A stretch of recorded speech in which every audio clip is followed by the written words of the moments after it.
Cinema കഥ പോലും വെല്ലുന്ന ഒരു കഥയുണ്ട്. ഇതങ്ങ് ആലപ്പുഴയിലാണ്. കഥാനായകൻ അജ്മൽ. നുണ പറഞ്ഞ് യുവതികളെ കുപ്പിയിലാക്കാൻ ഒരു പ്രത്യേക കഴിവുണ്ട് ഇയാൾക്ക്. അതുകൊണ്ട് തന്നെ പലയിടങ്ങൾ, പല പേരുകൾ, പല ജോലി, പല ഗെറ്റപ്പുകൾ, പല പെൺകുട്ടികൾ, പല പ്രേമങ്ങൾ. അങ്ങനെ അജ്മലിന്റെ ജീവിതം വേറെ ലെവലായിരുന്നു.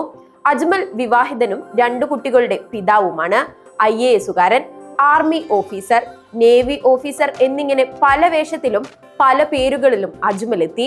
യുവതികളെ പറ്റിച്ചു മുങ്ങും. സിനിമാ താരങ്ങൾ വരെ തോറ്റുപോകുന്ന വേഷപകർച്ച, അതൊന്നു തന്നെയാണ് അജ്മലിന്റെ പ്രത്യേകതയും. ഒരു യുവതിയെ പറ്റിച്ച് 30 ലക്ഷം തട്ടിയ അജ്മൽ പോലീസിന്റെ പിടിയിലായി.